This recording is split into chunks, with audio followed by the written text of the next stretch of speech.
Okay, here we are. Alt.nerd.obsessive.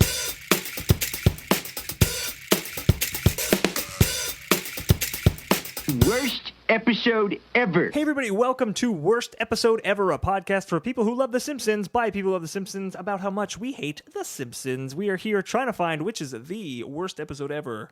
And as always, my name is Dan. And as always, my name is Jack Bauer. Oh my goodness. Wait, no, it's Jack McCone. Oh, okay. I was going to say we have Jack Bauer here in studio. Nope, just we Jack do have a McCone. guest. No, was it Keith Sutherland? I'm not sure. It wasn't. Oh, okay. I got excited. He was busy filming Eye for an Eye 2 with Sally Field. I brought my Lost Boys DVD and I thought he would sign it. He won't. All right. Well, hey, everybody. We're here talking about The Simpsons. We're going to be watching an episode in just a few minutes. It's an episode from season 18, and it is called 24 Minutes. Jack, have you seen this one? I have. Yes, I definitely remember seeing this one. I have not seen this one, and the reference to Jack Bauer is, of course, because this episode is a 24 parody. So that should be exciting. A parody of the Fox show 24, not a parody of the number 24. I don't know. Maybe they get some digs in at the number 24. Wait, isn't it crazy how it's in between 22 and 23? It is pretty crazy how It's a huge coincidence. What other jokes can you make about 22 and 23? It's between 23 and 25. Crazy land it is. We've recorded 3 episodes today. We are can't very, count. very We've literally tired. lost the ability to count to 25. So I think the best thing we can do right now is just take a break Yeah, and watch the episode. But first, we're going to plug our stuff. Go to wepodcast.com, click our banners. It helps support the podcast. Or you can just go to amazon.wepodcast.com. That's Amazon. Oh, my goodness. Amazon. Oh, my goodness. We have lost the ability to speak. Amazon that we pay damn. So go there. That's actually what our We Podcast ads, for those of you from the area know, we played during the rodeos down south. Amazon. No, of course, it's amazon.wepodcast.com. You just go there and click, just shop like you normally would. That'll take you right to Amazon, but we will get a small cut, and that will help keep the show free. We like that a lot. All of our other stuff is on. No, leave that in. I want everyone to know how tired we are. So we're going to take a break in a second and watch the episode on SimpsonsWorld.com. If you haven't seen it, you can do that. We're going to bring in our guest in just a few moments. But first, we're going to watch the episode.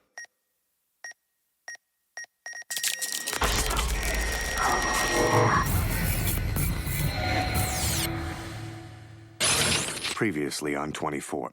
I mean The Simpsons.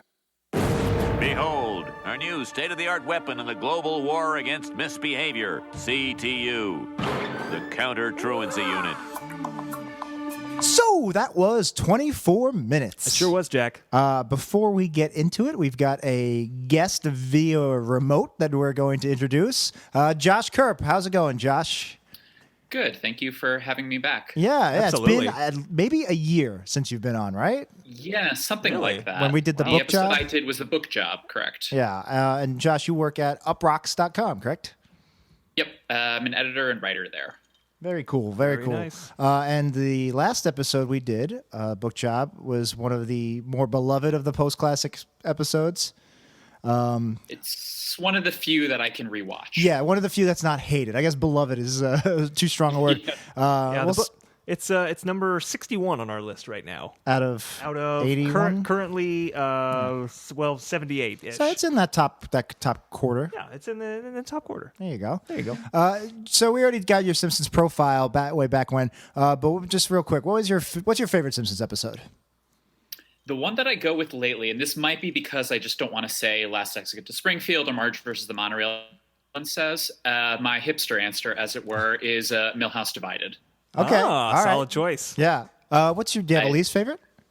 Least favorite is, of the ones you guys have done, it's probably Lisa Goes Gaga. Oh, yeah.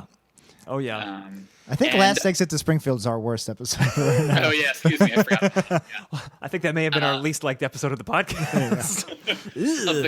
Of the classic era, so 1 through 8, probably my least favorite episode is the Jacques episode. Huh. Oh, okay. Okay. Not bad. Any particular reason?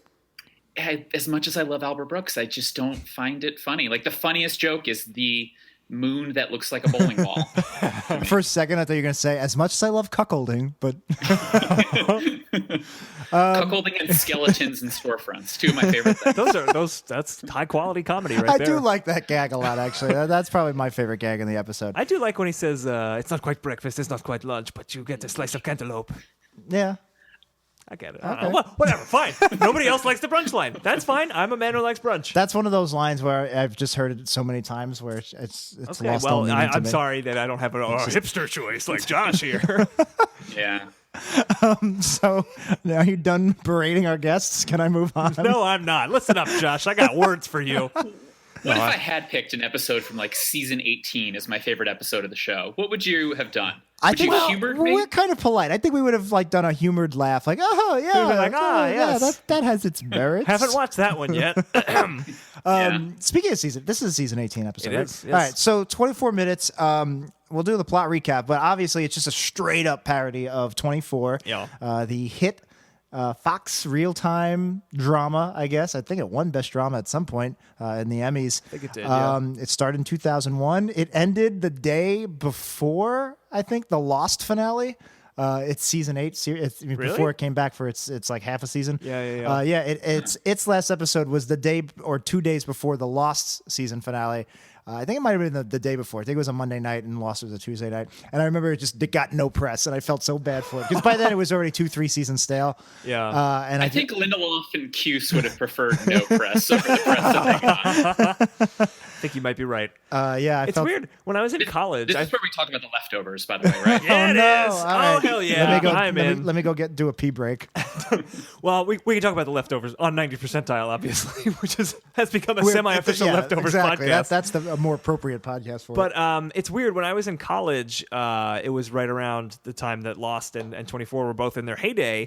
And it felt like, to me, there were the Lost people and the 24 people. And I was definitely Really? a Lost You person. think so? Yeah. Well, maybe that's just with the people that I knew and that I lived with. Like, there was not a lot of overlap between the two. So I watched season 1 of 24, and that was it. That's all But I've they ever didn't even seen. have competing time slots. I know. It felt like if there was only one heavily serialized show you could be into at a time. At that time in our lives. I was into about 18 heavily serialized show at that time, so Yeah. The overlap's no surprise. No, I love both shows. I mean, 24, it was more of a guilty pleasure because it wasn't a great show. I guess neither was Lost near the end. Well. But my point is, 24, great show for first couple seasons. I love Josh. Based on your tweets, you do watch some 24, right? Or did watch?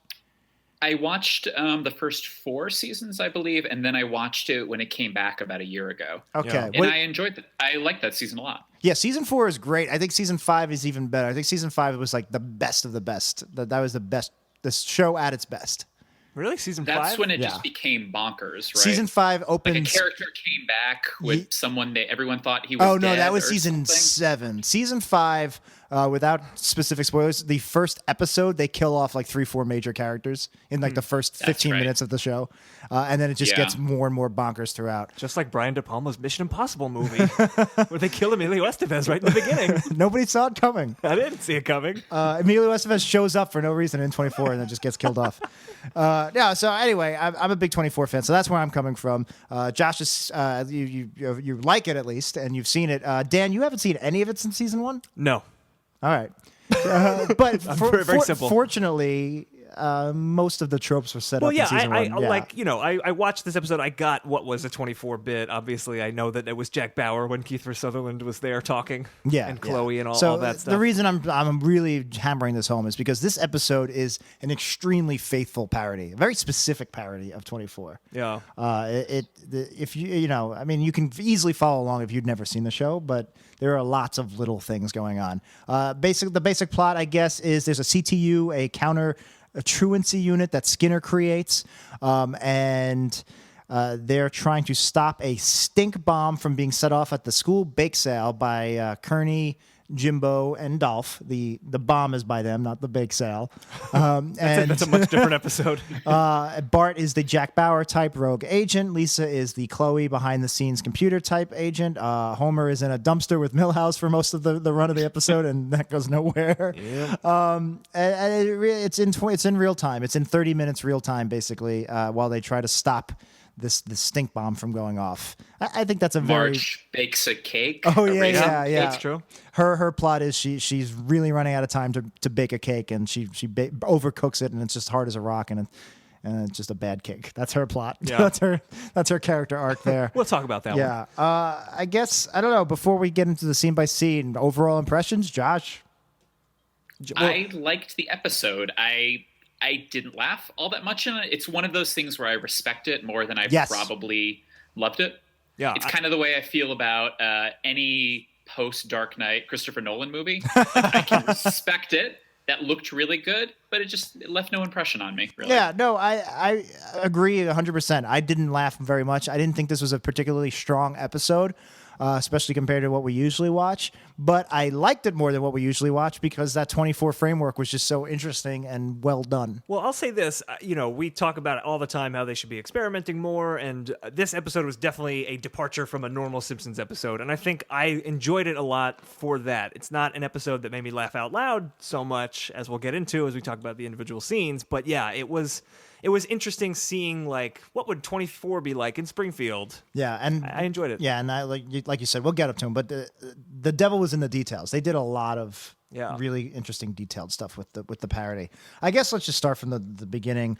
I didn't take a lot of notes in this for this episode, so bear with me. Yeah. It starts with the 24 style opening, and I liked that it was like a recap for stuff that hadn't happened, just to fill you in on what you needed to know. We should say too, Keith Sutherland does the opening remarks. He plays Jack Bauer as himself in a couple of cameo scenes and in this 24 framework, and also how do you pronounce her name? Mary-Lynn. Mary-Lynn Resco? I don't know.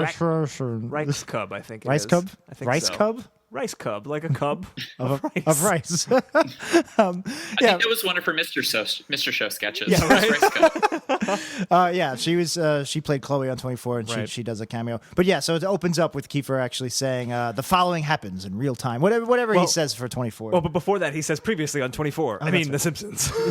Yeah. That was cute. I actually really like Kiefer Sutherland as a guest star. He's done 2 or 3 episodes of The Simpsons now, all post-classic.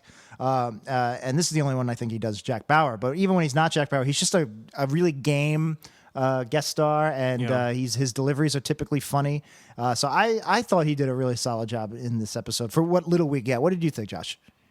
Yeah, I agree. I wish there had been more of Mary-Lynn Rice Cub. That's what we're calling her now, because she actually is a comedian. It's incredibly funny, but she has, I believe, 2 lines the entire episode. Yeah. No, they didn't give her much to do. Bit of a wasted opportunity there. But Kiefer Sutherland seems game. I'm waiting for the episode that he's going to guest where they parody his infamous YouTube video where he fights a Christmas tree. You guys seen that? No, is it real? Yeah, he's drunk and he's like punches a Christmas tree. Oh man, my friends bumped into him on the street in the village, and he was like wasted. His daughter was like holding him up, and he's like, "You guys go to film school? That's awesome. We gotta make a movie together." Flatliners 2. You could have directed it. There's not gonna be. They're remaking Flatliners. Are they really? Yeah. So there will be no Flatliners 2 with Julia Roberts and Kiefer Sutherland. And Oliver Platt. And Kevin Bacon. Who else is in Flatliners, Jack? Yeah, keep going. I watched that movie when I was 6 years old and it scared the shit out of me. Yeah. And I was like... I've actually never even seen it. And I was like, I like this Kevin Bacon guy. I think Kevin Bacon's in it, right? Yeah, he is. Yeah, and I was like, I like this Kevin Bacon guy. And then the very next day, Tremors was on, and I watched Tremors for the first time, and I was, just a weird... And then you saw Hollow Man, and it was all down. It was a weird day. Yeah.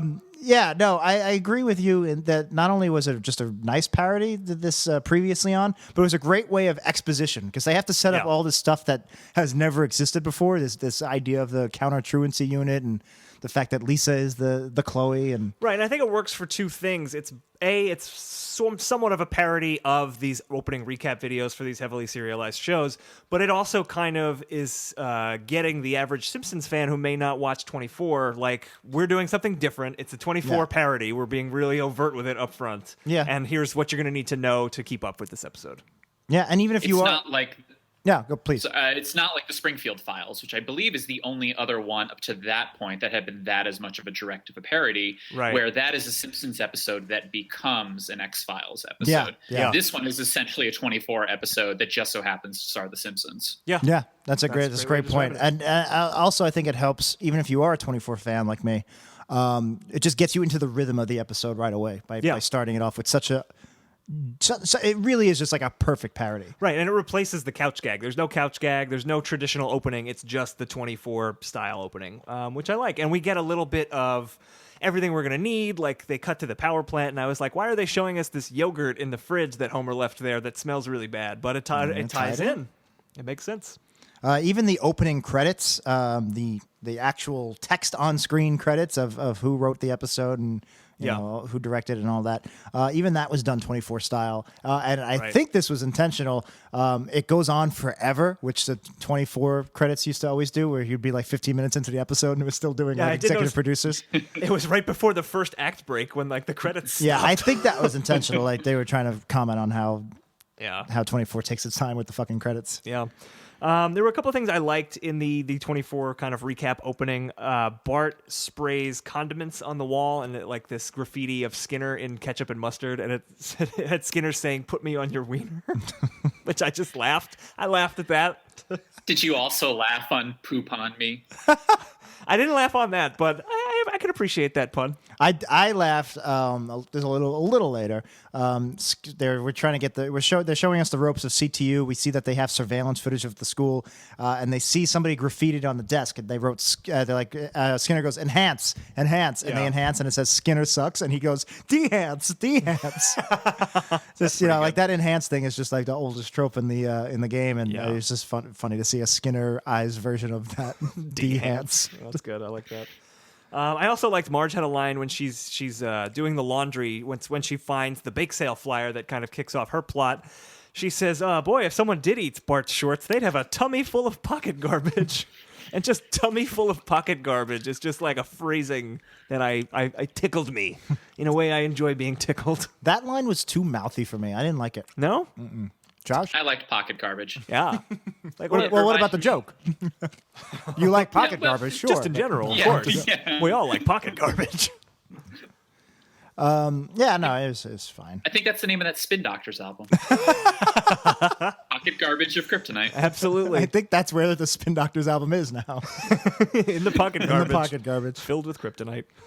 I honestly didn't take any notes. My coffee hasn't kicked in yet. You guide the way through the scenes. Sure.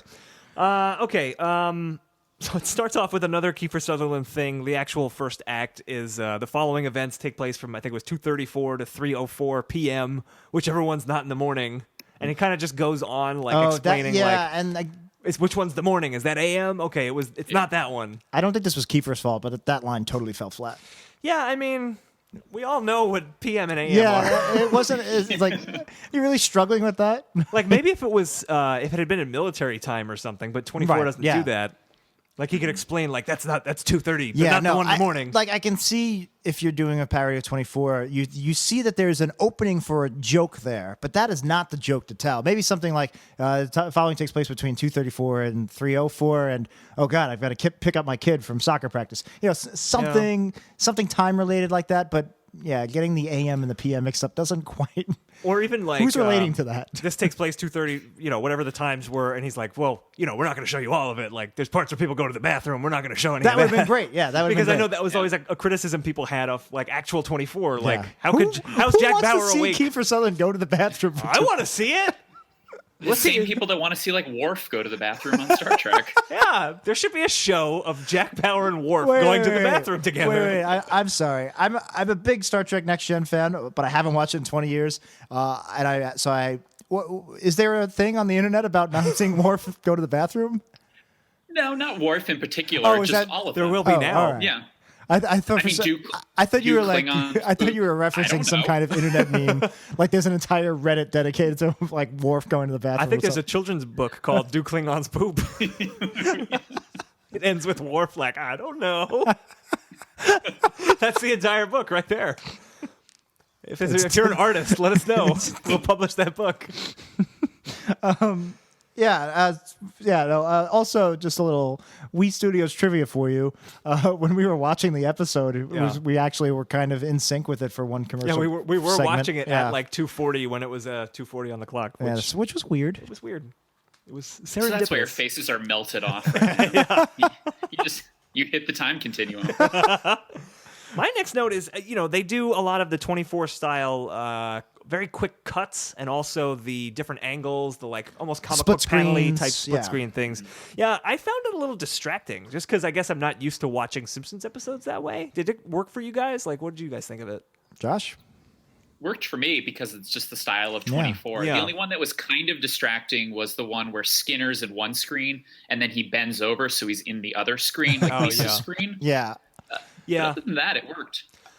I had no problem with the split screens, although I did notice, I was trying to think back to 24. I don't think 24 quite used it like this, where there was a really awkward one where Bart was crawling on his hands and knees, and then there was a split screen under him, where but it was spatially off by just a few inches, so it was like a close-up of his feet and hands and knees crawling. And it was situated spatially on the screen where it was right under where Bart was. So you see the first image is top half of Bart, second image is the bottom half of Bart. Okay. But they're off. like a They're slight delay? Yeah, there's like it's zoomed in on a weird angle, and it was just I found it a little bit jarring. And I always feel like I don't think 24 did it like that. I think 24 would just show different angles of something. Same action. Yeah. Or completely different actions. This would be a weird thing to know, but do you know the most split screens 24 ever had? Did they ever have like 7 or 8 of them, or did they usually stick with like 4? I don't know off the top of my head. I feel like they would, if they did, they would rarely go more than 3 or 4. Let's just assume they did 24 once. They did 24 split screens. An entire episode like that. If they did 5 or 6, then it would definitely be where some of them are the same scene from different angles. I don't think they would show 5 or 6 different scenes happening at the same time. Well, I know you're not really a Rick and Morty watcher. I'm not. Yeah, Not you yet. should Not be. yet. I know. Josh, I assume you are. Yes, where there's like 12,000 screens going at once. Each with a different like thing happening. Every episode? No, there was an episode where they're kind of playing with timelines, and you see the same action occurring in different timelines simultaneously in like a split screen thing, and then it keeps expanding. It starts as 2, and then it goes to 4, Right, 6. You know, it expands. You need to watch Rick and Morty. I know. I'm busy editing your voices. I don't do any voices. Let's There just are not characters. speak for the next half hour so we can watch the episode. You guys sit tight. Show you. Oh, this is a good show. We'll start a Rick and Morty podcast to force you to watch it. What did you guys think of the descriptions for all the characters? Specifically, Bart's was 2 months sober. Oh, I didn't even notice that one. I remember Homer's was ATM user. Yeah, I don't. Father of 2. None of them really That was made me alright. laugh. Springfield Nuclear Power Plant said available for weddings. I don't know. None of them. Marge's said unemployed, which just felt mean. That is kind of mean, because she's a housewife. I know Millhouse Database and whoever the other nerd was. It was Dork Dink Dingus. Yeah, I like that. Just- I like that. It didn't make me laugh. you don't hear dink used enough as an insult anymore. Dink dink. Dink dink dink dink dink dink dink. Bart as Bart 2 years sober. I don't know. I don't like it. If 2 that's what we're months saying. sober. 2 Give months him sober. less credit than that. Yeah, I mean they've done alcoholic jokes with him before, I guess. And he's gotten drunk before. Yeah, That's true. I don't know. What did you think? Turning around on you. The old 180. Yeah, I mean, I think the one that made me laugh the hardest was ATM user, and that was more of a chuckle. Yeah, than right, anything exactly. else. It's like, okay. It's that weird thing that you guys talk about where it's an oddly specific thing that's not really a joke, but the specificity of it's supposed to be the joke. Yeah, exactly. I wasn't going to mention this, but I guess I will. But for some reason, the thing that popped in my head right away was, is this a joke on how they're describing the characters based on how the government could surveil you? And like, I guess this was pre-Snowden, but I guess like post-Snowden, this is how I see the world now. Whereas like, are they tracking him through his ATM use? Should I be hoarding silver? I think That's so. why they have no information on Marge. Yeah, She's that's true. unemployed. She's not collecting a paycheck. She can't be tracked. Yeah, she turns her location services off on her. She's off the grid.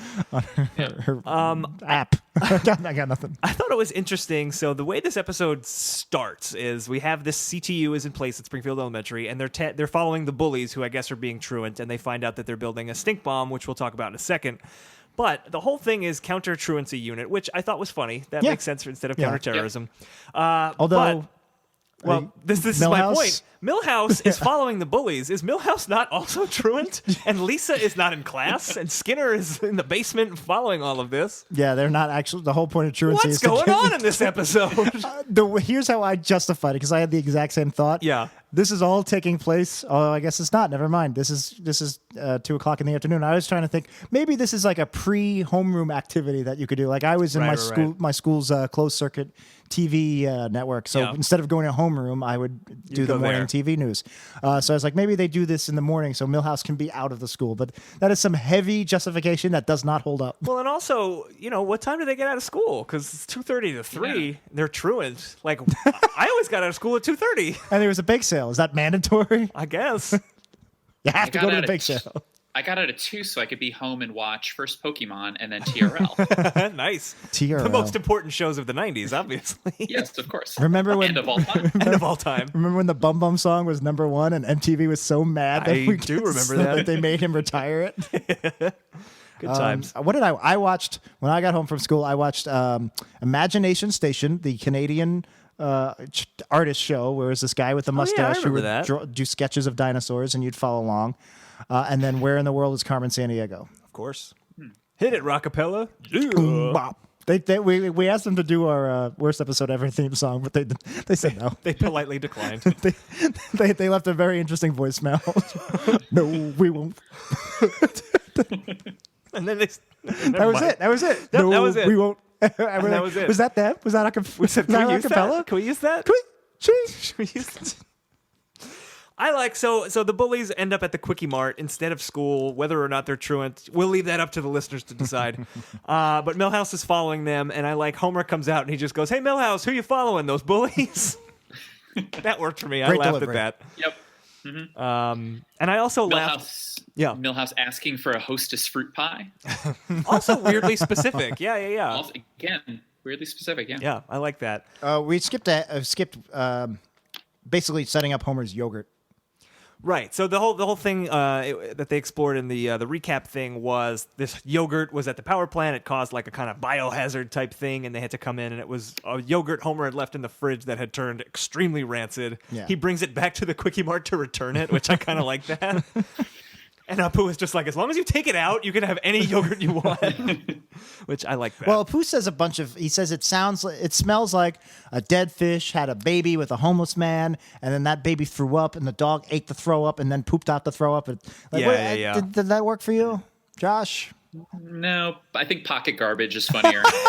They should have just called it pocket garbage. Pocket garbage is so succinct. It's just a good turn of phrase. Yeah, I can see there being a funny way of saying, "Oh man, this smells so much, it's like X and Y," but it really didn't do anything for me. No, I agree with you. But I did like, once they're outside with the bullies are now picking on Milhouse and Homer.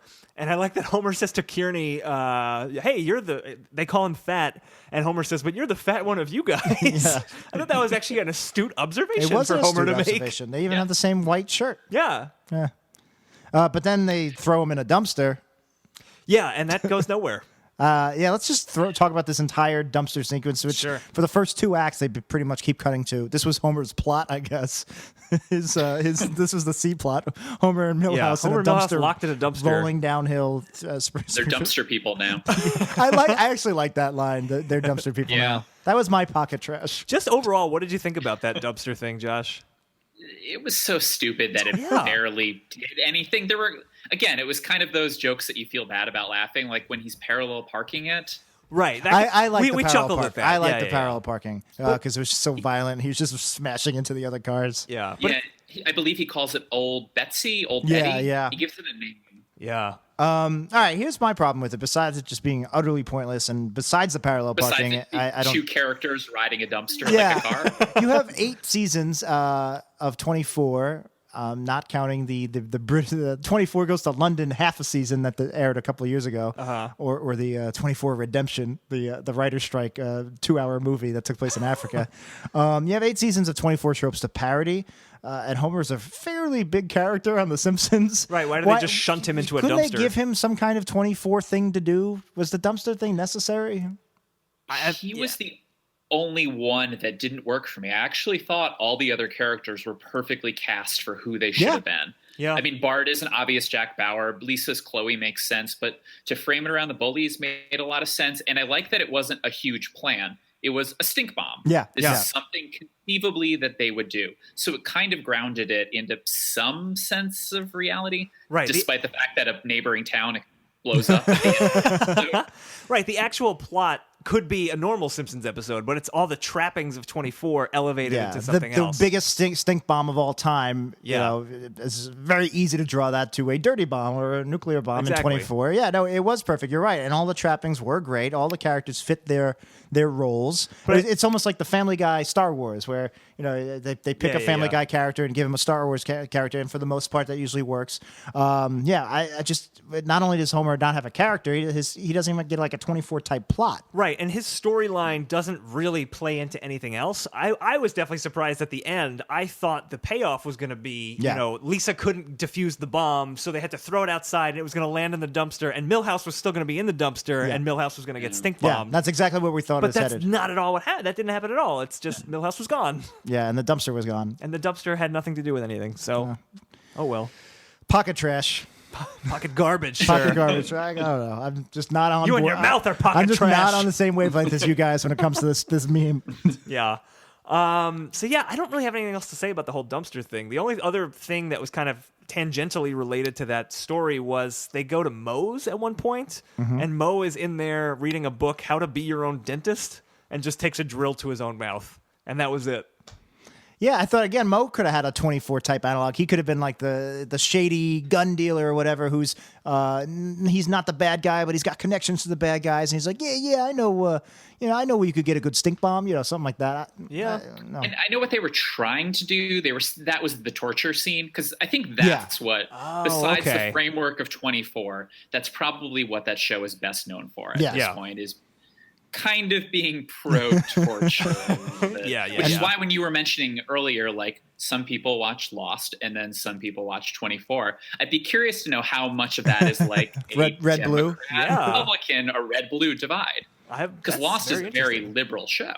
Yeah. A very multicultural cast. That's a good point. Very good versus evil. We try to keep politics off this show, but I think I should just go out of my way to say that I'm not right wing and I'm not pro torture, but I still love 24, and I like when he tortured people. So Jacket, I like when he tortured William Defane's hippie son.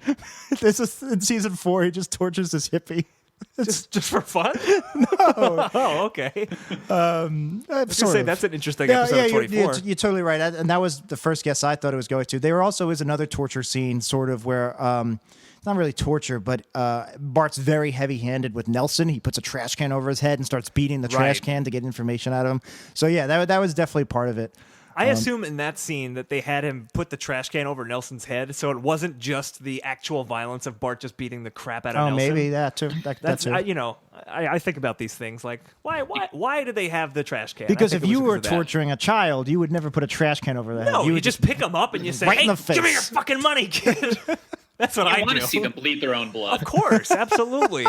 And they never have any good money. It's just easy pickings because they're weak, defenseless children. And I'm a tall man. And you liked Lost more than 24? I'm starting to like 24 now. You're talking about beating up hippies. I guess I can see why you like Lost. You really liked it when they took Walt and they killed 15-year-old Rousseau's daughter. And oh, yeah. I liked her. You like keep recapping Lost. All right. There's a plane crash on this mystical island. What other children died when young Ben got shot in the past? Ben's little friend Annie, I think was her name, didn't she? Yeah, that went nowhere. Yeah, that went nowhere. Anyway. Lost had the polar bear, 24 had the mountain lion. I think the famous mountain lion scene. Season 2, the mountain lion scene. Oh, man. Yeah. Here's a question, just a sidebar. So, like I said, I've only seen season 1 of 24. Is it worth watching now to watch later seasons of 24? Or is it just that time is gone? I think it's thrilling to watch.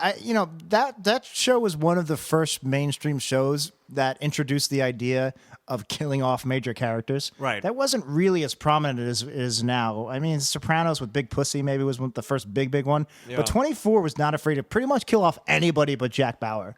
And Chloe. Well, no! Did Chloe get killed in the end? I'm not gonna say, but there was always the threat that she would be killed. Okay, all right. It had a black president, very progressive show. Yeah. I think, right? Okay, It had two. It had two. Yeah, I remember. The Palmer brothers. Dennis Haysbert was the first one. Yeah. I remember not buying Palmer's brother as president in season 6 because no president has had facial hair in at least 100 years. And I was just like, that's unbelievable. A president with a goatee? No, it would never happen. That's where you draw Everything the line. else checked out. Yeah, everything else was fine. The torture was great. Oh, yeah. That's why you watch it. So where were we? Well, speaking of torture, I just want to go back to... Why do we use that segue so much on the so show? much. No, it's not exactly torture, but at the CTU unit, I guess, whatever Well, room the U they're is in. the unit, so At that's the CTU, redundant. At the ATM machine, at the DC Comics. User. They have a list when Milhouse is kind of taken off the board, I guess, by the bullies. They cross his name out, and also Sherry, Terry, and Wendell were all crossed out. So are they dead? They're dead or MIA, and that's also definitely a reference to the fact that, again, 24 would kill off so many major characters. I guess they're dead. Big off-screen death for Wendell. Well, they cross off Milhouse, and he's not actually That's dead. true. That's so true. I'm assuming the other agents. They should have had Uter, because Uter later shows up like stuck in a spider web in an event. Which okay. You could have Nelson's like goons. Yeah, from season that would one. have been funny if they actually picked characters we haven't seen in forever. Yeah. What's her face? Winona Ryder, Lisa's rival. Oh, Allison. Yeah, Allison. Yeah. Throw her in there. Throw her in there. Although it does lead credence to the theory that Wendell has leukemia. Yes. The internet fan theory. Do you know about that, Well, Josh? that was one of our listeners who No, is it makes sense. one of our listeners who is a leukemia survivor, and I'm sorry I don't remember your name. Believes but we're that glad you're Wendell alive. believes that Wendell has leukemia, and that's why he pukes all the time. That's why he's a weird color of whitish yellow. Yeah, there was other evidence he had to back it up, Yeah. or he or she had to back it up. It was that I think that's a fun fan theory. Yeah. And so maybe he died of leukemia, and that's why he's on the board. That is a died fun fan theory. Really stretching the boundaries of the word fun. It was pocket garbage. There you go. Cancer is The pocket only- garbage. It was the only one mowed and save at the end of Das Bus. Wendell stays on the island. That's right. They were all safe. Let's say Mo, except Wendell. He had leukemia. leukemia. They cut that out from the broadcast version. And that's where Lost begins. It's all full circle. Oh my God, was Wendell Jacob? He was. All right. So I have an interesting question kind of off of that. Was Wendell Jacob? No, I'm just kidding. He was Richard. This episode is clearly not canonical in the sense that, are any episodes really canonical? Dr. But Nick is Richard. yeah, I could see that. Hi, everybody. This episode is just kind of like the same vein of like a Treehouse of Horror episode would not be an actual episode. I'm making air quotes, but no one but you two can see me. Well, we'll Like- which me and Josh will let the audience know. And Every time I do air quotes. we'll say air quotes. All right. Jack's wearing a Batman shirt where it kind of looks like Batman's doing air quotes. Yeah, That's true. I noticed this too. I can because we're doing this video remote. I can see our image. We see ourselves in the corner of the screen. Sometimes I also catch a glimpse of our reflection on your eyeglasses, Josh. Yeah, and we're like a second So delayed. anyway, too. I've got the Batman Beyond, which is it's the bat wings, but they're a little bit more arch. And I shrug my shoulders a lot, especially when I'm got the coffee jitters, which I do. Yeah. And if you look at my shirt, when I shrug my shoulders, it looks like the bat is shrugging its shoulders. it's just like, oh. That is the only thing I'm going to look at for the rest of this podcast. I don't know.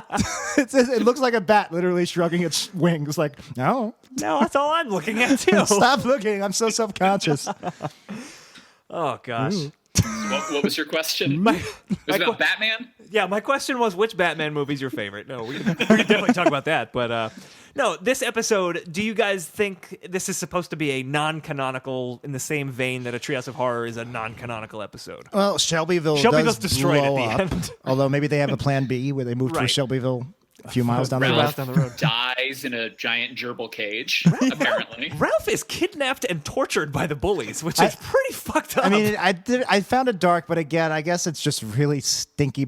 Like, it's torture by stink. I guess that's not that bad. I guess, but they still he is in a large gerbil cage. It's basically a prison cell. Yeah, you're right.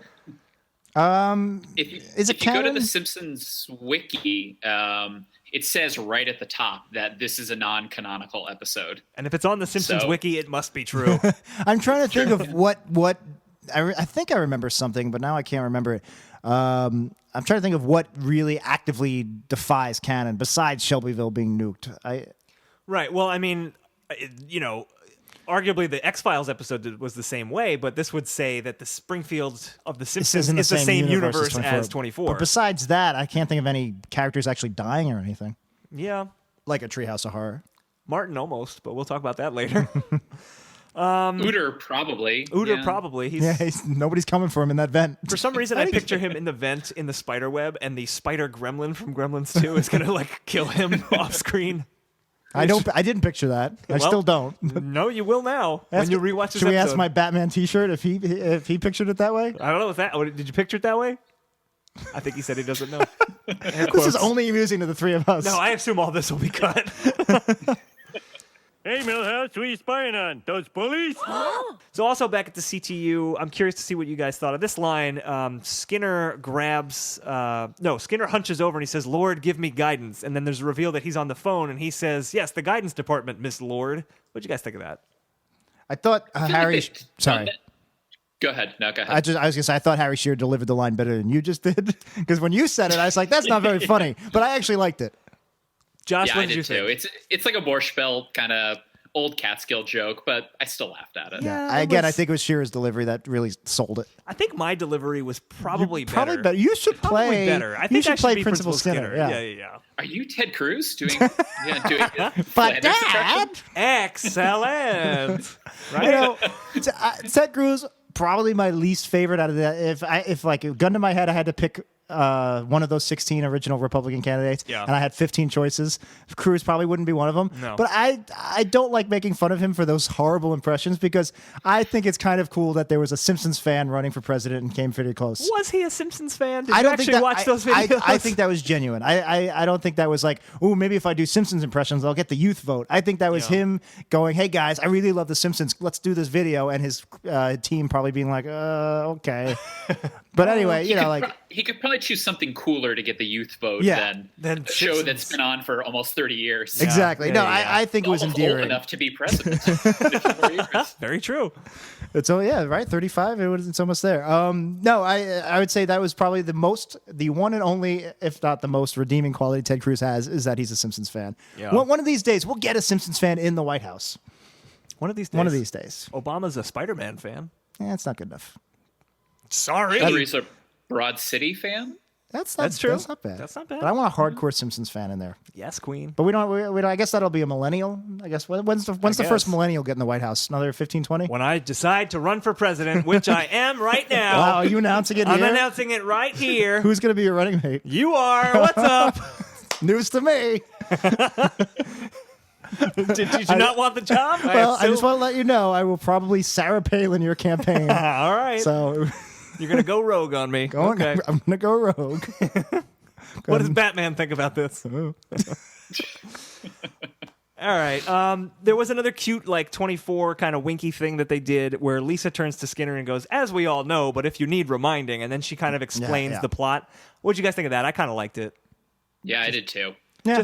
Just as, you know, if you're doing a 24 parody, that's something that's ripe for parody, that kind of expositional dialogue. So I liked it. Yeah. I also, this is a little later, but I might as well just say it. You might as well. Might as well just say it. At some point, Bart breaks into Jimbo's house looking for the stink bomb, and he goes, download me the schematics. And basically they use drawings, child drawings that Jimbo did when he was in second grade. I like the idea that the CTU, this truancy unit of Springfield Elementary, their resources are limited to only like what actually would happen in a Springfield Elementary. Yeah. They're not hacking the net. They're hacking the permanent records, I guess. I like that. We were talking about continuity earlier. I was thinking about that in Jimbo's house because I believe his mom now is a very different mom than it is the only other time we've ever seen her. Yes, agreed. Granted, you don't see her in this episode. Right. But We see a silhouette of her Unfortunately. from behind because the bullies are in the basement working on their dirty bomb or whatever, stink bomb. And yeah, she comes out. I guess her breasts are just out. Yeah, she has no top on. We don't see that part. Yeah, and Jimbo goes, "Mom, we put your top back on. We all know you have implants," implying that she does this a lot. She should, which I did know a few women back in the day who had breast implants, and they did like to show them to people. Show them up. Yeah. They want people to be like, "Do they look good?"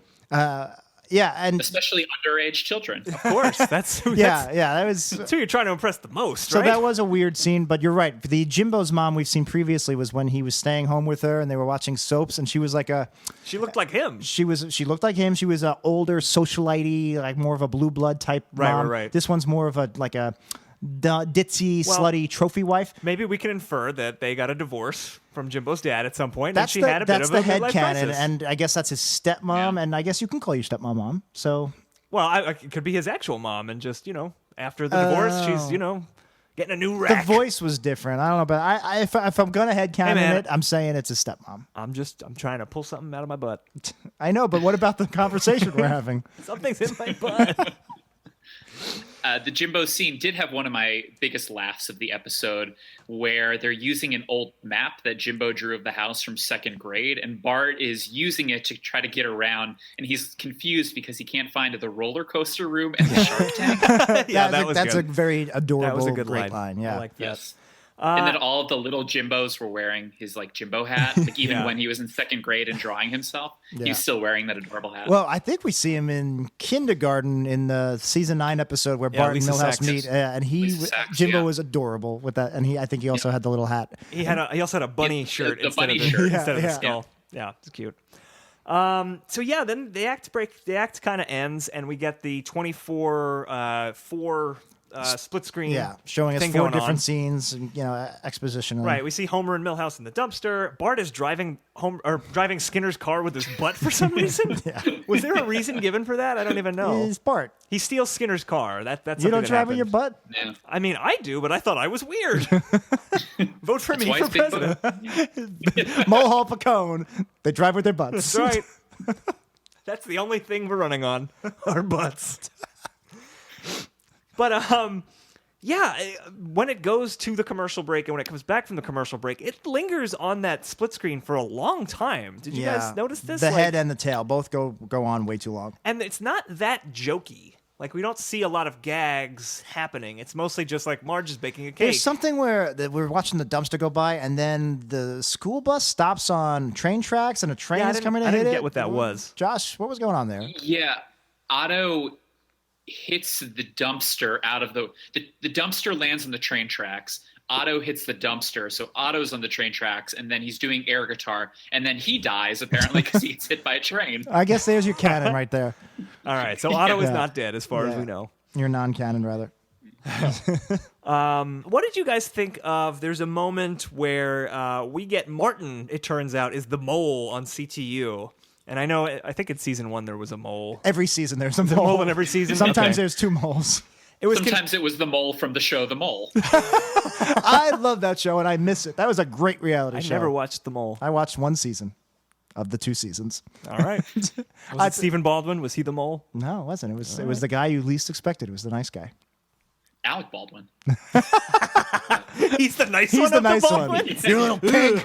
You It's not fat Billy pig. Baldwin. Actually, I bet Daniel Baldwin's a nice guy. Yeah, probably. Yeah. They keep him humble. His career keeps him humble. It's true. I think Alec keeps him humble. Like, what are you doing, Daniel? Huh? Sorry for actually pushing You you, actually Jack. shoved me, and I'm really sore there. Sorry. I worked out for the first time in like a year yesterday, and the last time for another year. Oh, it was your daily workout. It was my yearly annual workout. Yeah. But anyway, Martin is a mole for the bullies, and he's working with the CTU. And there was a moment where they do a split screen of Jimbo calling Martin, and then Jimbo says to him, "Now make your split screen vanish." And Martin closes the split screen like it's a door. Yeah. What'd you guys think of that? I didn't like it. Broke the fourth wall. And if that was a regular thing, maybe. But it did that to me isn't a 24 parody. It was lazy. Yeah, I don't know. What'd you think, Josh? Agreed. It was winking at the audience, thinking we're dumber than we are. And also, I would have liked for them to have waited on the Martin reveal. Yeah. Like, it would have been nice for them to have built tension where we're trying to figure out who it was. Because you could figure it out just by there's not that many people who know. But they tell us it's Martin within like 5 minutes of the episode. Yeah, Yeah, you're right. That's a Even great though point. even though it's a comedy parody of 24, you could absorb those other elements of the show and actually make it an interesting thriller where you're wondering what's going to happen next. Yeah. You can do both. Yeah, like I think The Departed does it much better. Yeah. Where it kind of waits a little bit longer until we realize who the rat is. I haven't seen it yet. Don't spoil it. We're gonna do that one at some point. And even not so specific, and like not a specific parody, but like even Cape Fear, even though that's a comedy version of the movie, there's still some real like tension there when like he's got them tied up and he's gonna kill Bart. You can do both. Yeah. When you're doing a parody. No, I think that's a great idea. Like it really should have. They should have been playing with that. Like Lisa should have known there was a mole and been like simultaneously trying to find out who it is while helping Bart. It would have given her more to do than just sitting at the computer. You could have probably had like a funny scene too, like Lunch Lady Doris. I knew you were the mole, and she's like, "I'm not the mole. I'm using moles in the meatloaf." Something I don't know. Moles are delicious. Like I'm giving them the placeholders. They have to actually do the guy. A lot of mole talk. Mole. Mole. God bless boy. Mike Myers. What did you guys think when actual Jack Bauer showed up? And he says, "I'm Jack Bauer. Who the hell are you?" Basically, Bart and Lisa are communicating, and they pick up on another frequency. They pick up Chloe and Jack. Yeah. The I'm Jack Bauer. Who the hell are you? Didn't do anything for me. I mean, Michael Really? Jackson I did liked that it. back in season 3. Oh, that's true. Right? Didn't he? Didn't he say I'm Michael Jackson? Who the hell are you? Or am I making that up? I think you might be making it up. I I think am Bart making- says it to Yeah. Michael Jackson. Oh yeah, you're right. Nobody else did that. I'm blank blank. Who the hell are you? Blank did it, but we're not talking about that episode today. Damon Wayans. Blank Yeah, man. Blank Man. I don't know. It didn't do much for me. I did like that scene though. Josh. Yeah, I like the scene too. They had to put him in there somehow, and Yeah. I guess it's good that they didn't just make the Bart character Jack Bauer, so he's the one trying to solve the case. He's kind of doing his own thing, and the call doing the prank call again, it sort of made sense because they used antiquated cell phones, which is very distracting throughout the entire episode right? that they're using. This like was flip what, phones. like Yeah. a month ago, and we've already moved on. I mean, this was what 2008, This was 2007. Yeah, it's like when we're gonna watch like new Simpsons episodes now on the podcast in 10 years, and we're like, well, it's so weird that they're not using VR brain chips. They're not using brain implants. How could anyone live that way? I like that they did. Basically, it was a Mo joke, Mo phone call, prank phone call Right. joke, where he goes, "I'm Bart Simpson. I'm Jack Bauer. Who the hell are you?" And Bart says, "I need Ahmed a duty. I made a duty. Yeah, I made a duty." And I thought again, Kiefer did a great job doing the classic Mo reading the line the perfect way it needs to be read, where it's just like, it's like Chloe, I need to let you know I made a duty. Yeah. And I also like that it does sound vaguely Arabic, and she goes, "Actually, there is an I made a duty. He's a Saudi banker." Yes, I liked that twist. I'm And hey, Jazz. It gave mary-lynn rice cub something Rice to do. Cub, yeah. Yeah. Did you like? So did you like it? We answered. Josh and I answered. Did you? What did you think? Oh, about yeah, I Jack did like Bauer? it, and I liked the "I'm Jack Bauer. Who the hell are you?" Okay. Because he talks that way, like Yeah. he says "hell" like a man, and he's always asking people who they are. So it made sense to me. Those are the two traits I look for in a man. What a fully fleshed out character. And we already mentioned this, but Mary-Lynn Rice Cub is a comedian. She was on Mr. Show. Yes, she was in she's terrific. that horrible half-hour Fox sketch show that Kelsey Grammer. Was it Kelsey Grammer's sketch show? Is that what it's called? Oh God, One what of was his that many shows that wasn't Hank. Yeah, right. It wasn't Boss. Not Boss. Wasn't What the Boss, hell was that yeah. show called? The Edge is the first thing I thought of, but that was a sketch show in I think it was early called in the like 90s. Kelsey Grammer's sketch show. Anyway, I remember been. it was only 4 people in the sketch crew, 2 guys and 2 girls, and then the girls or the women were Mary-Lynn Rice Cub and Caitlin Olsen from It's Always Sunny. It was Kelsey Grammer Presents the Sketch Show. You got Yeah, it, Joe. and I remember it not being very funny. But anyway, Mary-Lynn Rice Cub is very funny. So, Yes, like she we is. said before, they should have given her a few more jokes that she could have delivered well. Yeah. Oh, they showed Database and Millhouse, the other Springfield Elementary nerds. At one point, they show the Asian student. Isn't he one of the astronomy group kids? He He's might one of the be. super friends. Is he Yeah. email? He's Yeah. email, He could be email. right? Or he could be cosine. But that's what I said. Oh, maybe it was cosine. But that's what I was saying is, so you brought him back after God knows when, and we mentioned on an earlier episode that they never brought any of those back except for Database. Yeah. So I was like, oh, this is a great time to bring them back. Where's Ham? Yeah. I loved Ham. He enjoys ham radio. He was just a great, the physical. He could have been the communications guy at the CTU. He could have been Edgar. He could have been the Edgar. I don't know. Edgar to me has been in black. He, I always liked his model, and I liked the voice they used for him. They should bring the whole Yeah. Super Friends group back. Yeah, they should. They should just be a show called The Super Friends. And Zack Snyder should direct it. Yep. Absolutely. All the super friends kill each other. All right, so let's just get to the last act then, when the bomb is in play, the bake sale. Yeah, so the bomb's in play at the bake sale. I don't remember if it was Bart climbing through the vents. Was it Bart who sees... Who was in the vents? Was it just a camera that goes through the... I think it's just a camera. Maybe it was. That goes through it the vents. It was, because it was showing how the stink bomb is going to get from the room to Right. the Yeah, we were seeing the bullies bring it to the ventilation Right. room, and then we see the bake sale going on in the gym. Yeah, we see Uter stuck in a spider web for no reason. Right. So I think we skipped this, but it does come back later. One of my favorite gags in the entire episode was when Superintendent Chalmers would come in. Basically, Skinner would always go, "We can't let Superintendent Chalmers know this," and then he would just come and go, "Know what?" Yeah. And Skinner would say something. The second time was really funny. Yeah, he says, "You got it." He's like, Chalmers going to be very upset if I hear what? He says, you hear the bake sale's going fine. And he goes, "Once again, you have misgauged my reaction." Thoroughly misgauged. Yeah. It was just great classic Chalmers. Yeah, I loved it too. What did you think of something I didn't love? So I'm tipping my hand right away. At the bake sale, Homer comes up to Marge and is like, "I need more money," and he's basically acting like a kid, and she's like, "Oh, but I already gave you $10, and you get into fights." The wives gave all the other husbands $20, and Lenny said he was his dad was Hulk Hogan, and I didn't believe him. Yeah. What did you guys think of that, Josh? That whole bit did nothing for me. Did nothing the whole for me. Homer's a baby. Yeah, same. Did nothing for me would be an understatement. I hated this. I hated that. Well, I feel like I can't think of an example off the top of my head, but I feel like they've done that kind of Homer's just a big child thing before, and I have liked it. But just here, it was just like... Like in the Chili episode, it's used well. Yeah, there you go. Perfect. Missing the cook-off. Here, it's just there for no reason. I think that's why I had a big problem. Yeah, that with was it. a big problem. And yeah, it just went on forever, and I don't know. Like in what's an otherwise very plot-focused episode, really that scene and all the other Homer scenes It's just feel amazing out of that place. they really didn't know what to do with Homer in this scene. Yeah. It's so weird. Very weird.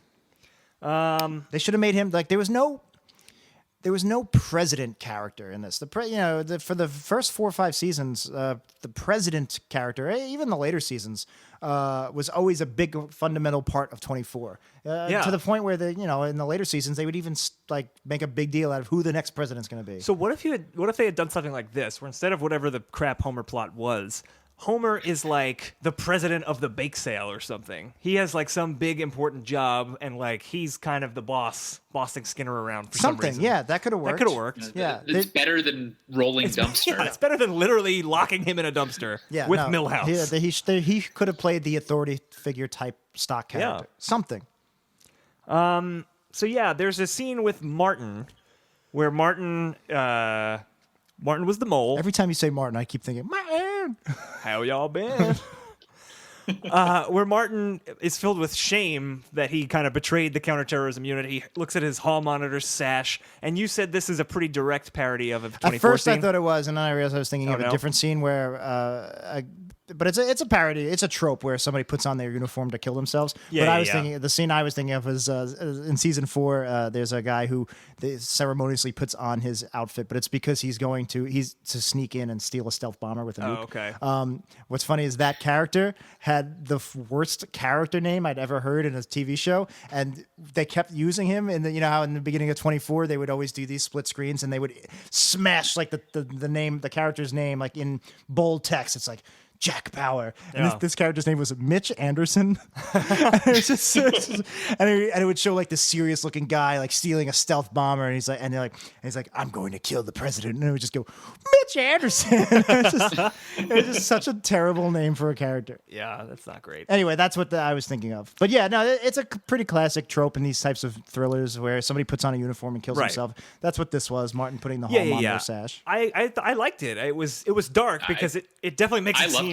Yeah, it definitely makes it seem like Martin is hanging himself. Well, yeah, so he does quote unquote hang himself, and you just see the bottom half like twitching. You see his legs hanging, and it's very, very well animated. It was shaded super well to look really dark. And then the reveal is that he didn't hang himself; he gave himself a wedgie on a coat rack. And again, that's a very Springfield Elementary analog. How do you kill yourself in Springfield Elementary? You give yourself a wedgie. Yeah. And he was singing the song that he had been singing throughout the rest of the episode. I liked that to a lot show too. that he was all afraid. I do want to mention, you just mentioned how well it was lit and everything. Yeah. The whole episode did a great job. There were several overall scenes, well animated. like in the basement with Jimbo, several scenes that were very, not sepia tone, but very orangey. I wouldn't even know what the right phrase, but 24 did that a lot too, whereas especially in sunny type scenes and desert scenes where it was almost monochromatic in this. Again, not sepia, but very, very orange and sunsetty. Yeah. You see it in a lot of movies where they're trying to show like a hot temperature. Yeah. You know, pitch black. Pitch Black's good. But anyway, the lighting was done throughout the episode. The lighting was really well. So it ends up that Bart and Groundskeeper Willie have both been kidnapped by the bullies, I guess, because they were going to stop them from blowing off this stink bomb. They're tied up in the basement, and the way that they get out is the hot dog water. Which is circulating throughout the building at all times. They cracked the pipe to flood the room. Right, they cracked the pipe to flood the room, which I thought was weird and funny that it was hot dog water. Hot dog water, another good little phrase. Another good Limp Bizkit album. Josh, what another did you think? great Limp Bizkit album, Jack. One of the many. Josh, what do you think of Limp Bizkit, Josh? No, I love Dollar Dollar Bills. Is that the name of that album? No, it was a $3 bill, y'all. $3 bill, y'alls. I believe there was y'all. a Z at the end of I the think y'all. you're right. I love listening to Limp Bizkit on the radio where they had to censor it. I'm gonna break your friggin' face tonight. Yeah. Oh boy. Which version of Rolling do you prefer? Aerosol's version or the other one? There was a kid. I go Aerosols. I don't know if this might have been too late because me and you got split up after sophomore year. But there was a kid in our class, and he would always sing "Rollin', Rollin', Rollin'," but he thought it was really funny to add the word blunts. Oh, I remember so he'd that. just go "Rollin', Rollin', Rollin', blunts," and he would do this And you know all what? day. He was right. It was hysterical. I just Future laughed. Juggalo. I laughed and I laughed. What did you think of the hot dog water joke? This is the same school that has the grease pit. Yes. I forget what it is from the grease episode. So if you're going to have a grease pit, you might as well have hot dog water. Hot dog water and pipes. presumably chocolate starfish somewhere. I thought they were going to be. I thought it was like. There's many scenes, but there's one specifically I'm remembering with Sean Astin in season 5 of 24, where there's two characters locked in a room and they realize they have to sacrifice themselves to save everybody else. So I thought by flooding the room with hot dog water, they were going to make some kind of line about how, oh my God, I don't want to be covered in hot dog water. That's gross. But it might as well have just been regular water. They never treat. The only reference is much later on where Homer licks Bart because he tastes yummy. Yes, he says. I was surprised that they didn't make a bigger water. deal of how gross it was. I guess is my point. Yeah, really, the only thing they do is the whole basement gets flooded, and through the bake sale, you can see the flooded room where Bart is kind of floating. It looks like a fish tank almost. And Sideshow Mel is like, "Oh, look, a window to a child's watery grave." Yeah, that was very funny. That was a good line. I also like Wiggum tries to shoot the glass to get Bart out, and he just keeps hitting Bart right in the face. Right between the eyes. Right dead shot, yeah. Yep.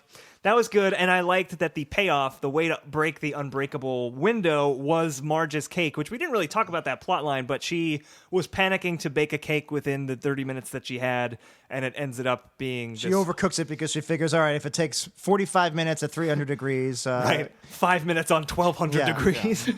Which I guess they've established she's not a great cook. So. Yeah, so it's just this inedible brick, and that's able to smash the glass. So I liked there was a payoff to her story.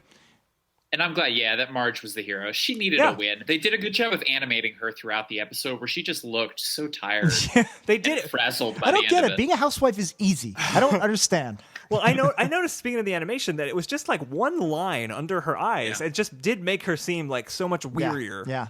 So that was good animation. They did very similar with Martin too. When being a mole Yes. was too stressful for him, they did a good job physically animating him. Absolutely. And it's nice that the cake and Marge's plot tied in. It would have been nice if Homer's dumpster thing tied in, like we said. So basically, the bomb comes out with the water, but it's still going off. And Lisa goes, "Oh no, we've got to get rid of the bomb." Actually, Homer has the bomb, and he just gives it to Lisa. Yeah, I don't know what that was for. Great parenting, Homer. Yeah. And she realizes there's just an off button, and it's anticlimactic, which was fine.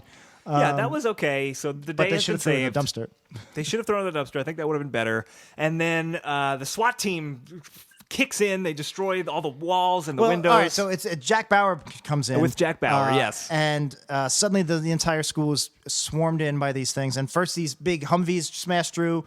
Then a helicopter on wheels smashes through a wall. Oh, and then, right, And that's then what it was. some guys run in. Yeah, and I was just yeah, like, shouldn't the helicopter have been last? Because that's the silly Yeah, one. make that the like, button. guys coming in through the windows that's how they do things sometimes. And the cars coming in, fine. But it was really weird that this massive helicopter smashes in, and then we still get a couple more shots of other people coming in. Yeah. It was weird. It was, but I loved Jack Bauer comes in. I think he rappelled in from the ceiling, and he has a megaphone, and he just uses it. He's like, "Thank you, Lisa." And it's like really loud.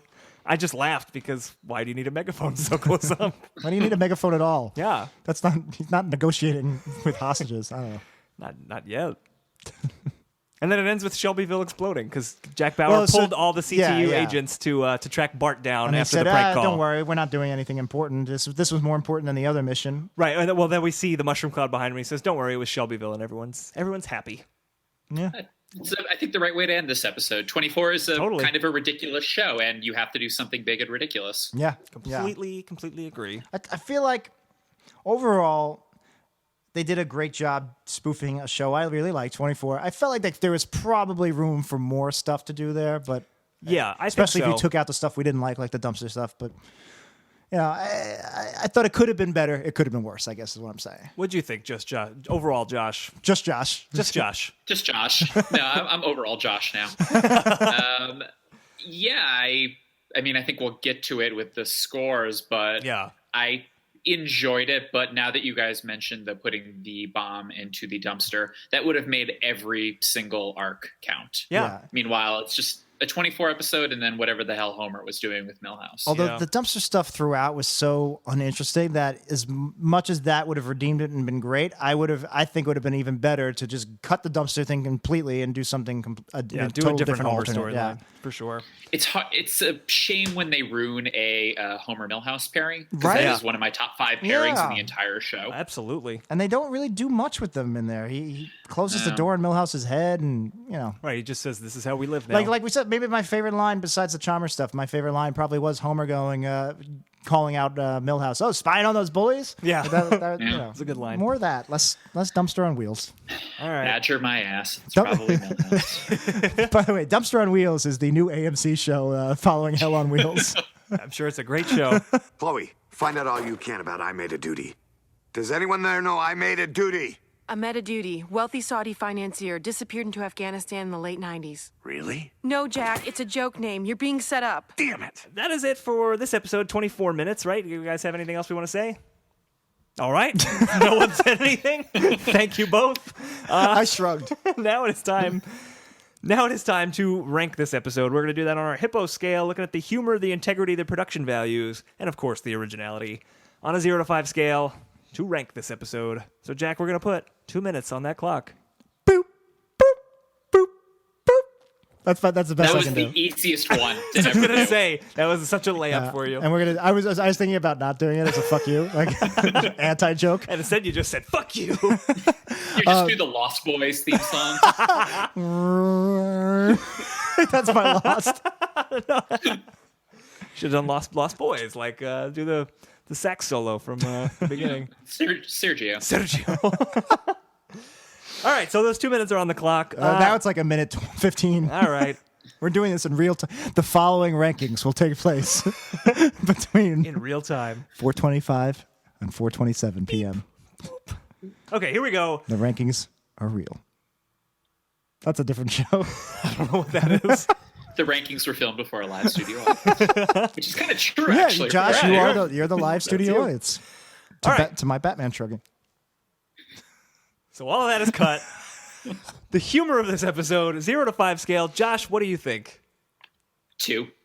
I think 2 is not wrong. Yeah, but just Jack, what do you think? I'm Two? just two. I'm wavering between 1.5 and 2. I like the Chalmers jokes. I like some of the Homer jokes. Yeah, I think generally we liked this episode. All of us Yeah, but enjoyed it. Josh said it earlier at the top of the show. Yeah. We liked it, but it wasn't particularly funny. Right. The humor is the weakest part of this episode. So I think 2 is right, and I'm going to also say 2. The integrity of this episode. What do we think? I mean, this is kind of a weird, non-canonical episode, but Josh. Again, all of the characters except for Homer were kind of doing what you would expect them to do within Yeah. the 24 universe. Yeah. So I'd say like a 3. Yeah, no, you nailed it on the head with that. I would say 3.5. The reason it wouldn't go any higher is because we also consider emotional beats and stuff like that, and this is much more of a plot-heavy parody episode. It's not really a Mother Simpson or... Right. There's not a lot of heart to the 24 exactly. parody. So, 3.5 sounds good to me. I'm also going to say 3.5. Basically for the reasons you guys just said. I wish that Homer had been given something better to do. You would think that Homer would almost be the one... I don't know. I was going to say Homer would be the one responsible for making the bomb, but actually, I guess he kind of was with the yogurt. But but not... Homer didn't have as big a role as I think he should have in this 24 20 parody. minutes isn't a long time, but there's still so much 24 low-hanging fruit tropes that they could have mined. Yeah. Like CTU always gets taken over by a higher agency, jurisdiction. Actually, there's a South Park episode that does a great 24 parody. I can't remember what it is, but where CTU is constantly being taken over by a different agency. And I think that one was about Hillary Clinton's vagina. The snooker schniz. Yeah, I think that was the 24 one. That one. Yeah, anyway, that was also a great 24 parody. So I feel like there was more stuff they could have done. They could have had a president authority figure. They could have had more, just more stuff. Yeah. The production values, Josh, what do you think there? I think this is pretty solid 4. It looked great. The time, everything about it looked like 24, but with little Simpson touches to it. Yeah, I completely agree, and I'm also going to say 4. I'm thinking maybe even going 4.5, because not only was it just a great parody, even like Springfield Files, they do a very good job doing an X-Files episode with the music and the subtitles saying where they are. Yeah. But it still didn't quite feel like an X-Files episode. It didn't have that same 90s procedural camera work and stuff like that. It didn't, those really nerdy details. It didn't totally look like an X-Files episode, whereas this totally looked like a 24 episode. Well, and this one, by nature of it being a 24 parody, there were so many more interesting camera angles and things that they did, and just like the episode we watched last week, The Devil Wears Nada, that episode was such a bland, directionless episode where it was just, straight ahead camera and it's like people a Judd just walking Apatow and movie. talking. Hey, he's a funny guy. Just get somebody else to direct. Get me to direct. I'm giving it a 4 also. Hey, John, I think you're bad at what you do. Give me a job. Yeah, I think that always works. I'd put some guys in the Ghostbusters movie. That's how I roll. Oh boy. Is he producing Ghostbusters? I don't know. Or is it just all Feig? I think it's just so. Feig. It's all yeah. Feig? I think it's all Feig. Actually, it's Paul Feig. I'm sorry. I thought his name was. I've been calling him all. No, I'm gonna go 4.5. Actually, I talked myself up. I'm gonna go 4.5 for the production. Everything was great. It looked great. The parody was great. It's just great. It was number one. It was huge. And the originality of the episode. Josh, what are we thinking there? 0 to 5. These ones are always the toughest for the same reasons that like the Treehouse ones. I feel like just smack down the middle, 2.5. Okay, that's solid. Jack, what do you think? I mean, my biggest thing is, it's a 24 parody, So and points it's done, off right there. But it's done it's executed very well, except for this Homer thing, which I think was just a real whiff. I forgot about that. So I was tempted to go above average, but I think Josh is right, and it should be right down the middle, 2.5. Yeah, you know what? I had it way up. I had 3.5. I think I'm going to bring it down to a 3 for the exact same reason. The reason I have it high is because we also count storytelling and structure. Besides the dumpster stuff, they did do a great job of how do you translate 24 to Springfield? You had stink bombs, Alice Springfield Elementary, basically the non-character stuff that we said in the integrity category. And also structurally, they did do a good job setting it up with like the cake and the stuff. So even the 24 parody subtracted from it, just story-wise, it's pretty tight and it works really well. But yeah, the dumpster stuff was a misstep. 3. Okay, so we have crunched our numbers, and 24 Minutes from Season 18 has ranked as a slightly better episode than Worst Episode Ever, the show, not the podcast, and a slightly worse episode than Brawl in the Family. That puts it at number 67 on our current list. Pretty high up, just shy of the top 10. It's in the top 15, I think. I was going to say, too bad it didn't come in number 24. That would have been good. That would have been something. It wouldn't have been nothing. What was that? Could have been. Or 42. Or 42. Or 42. That's the answer to everything, right? That's true. Life, the yeah, universe, Jackie everything. Robinson. Yeah. Harrison Ford. All right, guys, so that is it for this episode of Worst Episode Ever. If you have an episode you would like to suggest, you can do that on our website, which is weepodcast.com. That's weepodcast.com. And while you're there, you can click our Amazon links or just go to amazon.weepodcast.com Support the show that way. Either way. Either way, we like it. But while you're on the website, you can go to our Facebook, our Twitter, @WorstEpisodePod, our subreddit, r/WorstEpisodeEver, and all the other fun stuff you can do on our website. 90th percentile, sync points. If you're in the Brooklyn area, you can come to Woohoo Classic Simpsons Trivia. I co-host that with friend of the show, Dan Ozzie, first Thursday of every month. I think it's June 4th coming up, so you should do that. If you're in the area, Berry Park in Williamsburg. I don't think it's June 4th. June something. Right? Because I think I'm doing a stand-up show June 4th. I think it's Saturday. You should go see that. Go see Jack's stand-up show on June 4th in Queens. And, there's other trivia nights around. You can Google it. We say all this all the time. You guys know. But we want to thank Josh for being our guest today. Josh, you want to plug whatever you want to plug? Yeah, what website? Where do we find uprocks.com at? UPROXX. I have no idea why it's called that. And you can find me on Twitter @JoshKerp. There you go. Right. I'm at Jackie No Breaks. I'm at Then Dan Says. Jack, we're going to come back next week. We're going to do another episode. Ooh, changing it up. That's what we're going to change it up. By doing the same thing. By doing the same exact thing. 85 weeks in a row. We're going to be doing an episode from season 24 called Gone, A.B. Gone. No relation to the series 24. Maybe. We don't know. We haven't seen it yet. You know what? It could be the direct sequel to 24 minutes. It could be. So come back next week and check it out. And I guess that's it, right? And I think that's it. So, Josh, how do we always end the show? You end the show by... I'm drawing a blank, sorry. Are you one of those guys that turns it off right after the rankings? Sometimes. All right, we'll give you a hint. It's 3 words. That's the hint.